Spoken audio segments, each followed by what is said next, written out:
Bad Case of Stripes by David Shannon. Camilla Cream loved lima beans, but she never ate them.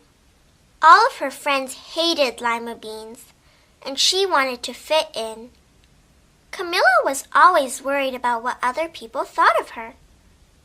Today she was fretting even more than usual. It was the first day of school, and she couldn't decide what to wear. There were so many people to impress. She tried on 42 outfits, but none seemed quite right. She put on a pretty red dress and looked in the mirror. Then she screamed. Her mother ran into the room, and she screamed too. "Oh, my heavens," she cried. "You're completely covered with stripes." This was certainly true. Camilla was striped from head to toe. She looked like a rainbow. Mrs. Cream felt Camilla's forehead. "Do you feel all right?" she asked. "I feel fine," Camilla answered. "But just look at me." "You get back in bed this instant," her mother ordered. "You are not going to school today." Camilla was relieved. She didn't want to miss the first day of school, but she was afraid of what the other kids would say, and she had no idea what to wear with those crazy stripes. That afternoon, Dr. Bumble came to examine Camilla. "Most extraordinary!" he exclaimed. "I've never seen anything like it. Are you having any coughing, sneezing, runny nose, aches, pains, chills, hot flashes, dizziness, drowsiness, shortness of breath, or uncontrollable twitching?" "No," Camilla told him. "I feel fine." "Well then," Dr. Bumble said, turning to Mrs. Cream, "I don't see any reason why she shouldn't go to school tomorrow. Here's some ointment that should clear up those stripes in a few days. If it doesn't, you know where to reach me." And off he went. The next day was a disaster. Everyone at school laughed at Camilla. They called her Camilla Cran and Knight of the Living Lollipop. She tried her best to act as if everything were normal, but when the class said the Pledge of Allegiance, her stripe turned red, white, and blue, and she broke out in stars. The other kids thought this was great. One yelled out, "Let's see some purple polka dots." Sure enough, Camilla turned all purple polka dotty. Someone else shouted, "Checkerboard!" and a pattern of squares covered her skin. Soon everyone was calling out different shapes and colors, and poor Camilla was changing faster than you can change channels on a TV. That night, Mr. Harms, the school principal, called. "I'm sorry, Mrs. Cream," he said. "I'm going to have to ask you to keep Camilla home from school.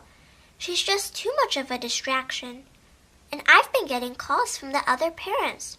They're afraid those stripes might be contagious."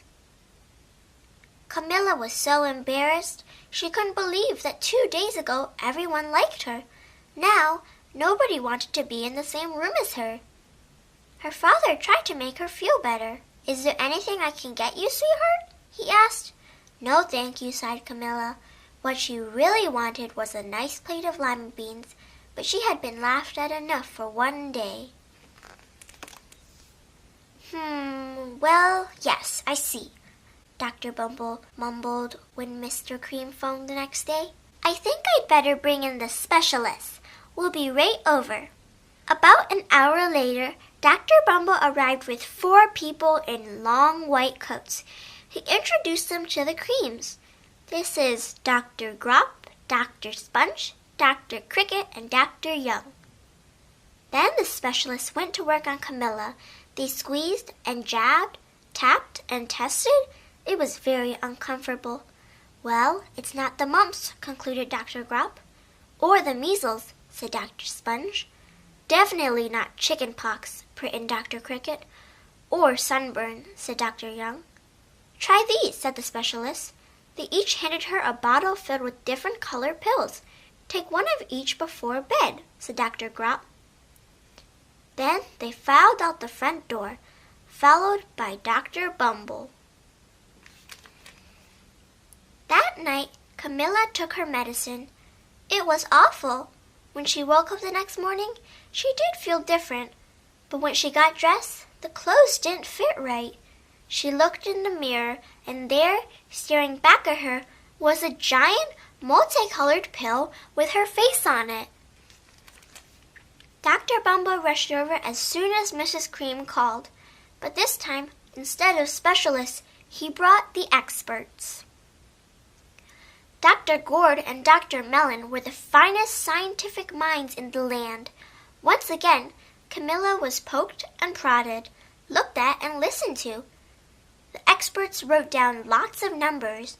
Then they huddled together and whispered. Dr. Gourd finally spoke.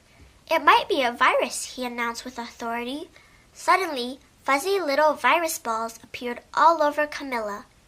Or possibly some form of bacteria, said Mr. Mellon. Out popped squiggly little bacteria tails. Or it could be a fungus, added Dr. Gourd. Instantly, Camilla was covered with different colored fungus blotches.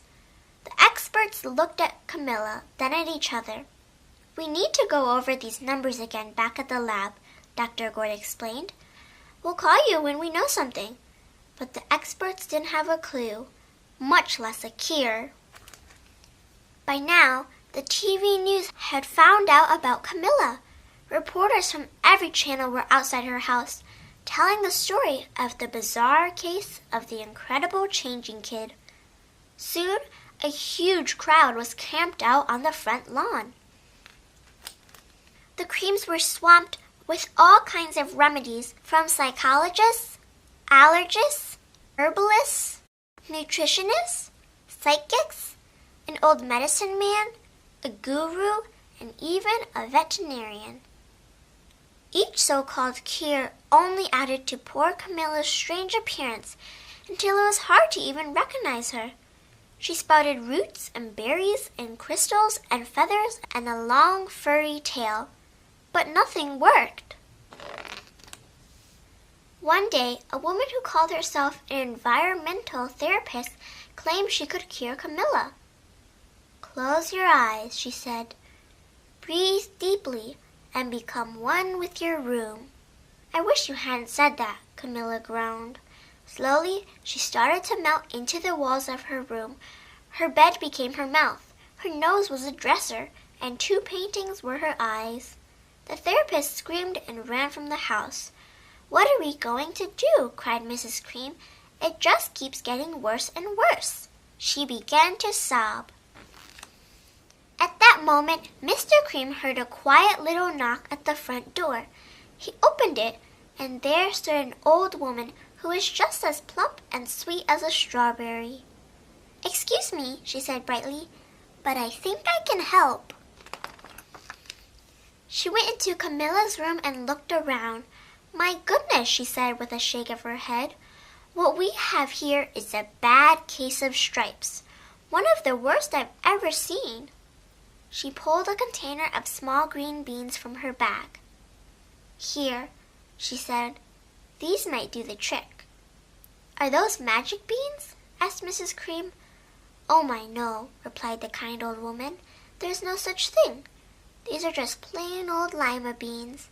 I'll bet you'd like some, wouldn't you? She asked Camilla. Camilla wanted a big, heaping plate full of lima beans more than just about anything, but she was still afraid to admit it. Yuck, she said. No one likes lima beans, especially me. Oh dear, the old woman said sadly. I guess I was wrong about you. She put the beans back in her bag and started toward the door. Camilla watched the old woman walk away. Those beans would taste so good, and being laughed at for eating them was nothing compared to what she's been going through. She finally couldn't stand it. Wait, she cried. The truth is, I really love lima beans. I thought so, the old woman said with a smile. She took a handful of beans and popped them into Camilla's mouth. Said Camilla. Suddenly, the branches Feathers and squiggly tails began to disappear. Then the whole room swirled around. When it stopped, there stood Camilla, and everything was back to normal. "I'm cured!" she shouted. "Yes," said the old woman. "I knew the real you was in there somewhere." She patted Camilla on the head. Then she went outside and vanished into the crowd. Afterward, Camilla wasn't quite the same. Some of the kids at school said she was weird, but she didn't care a bit. She ate all the lima beans she wanted, and she never had even a touch of stripes again.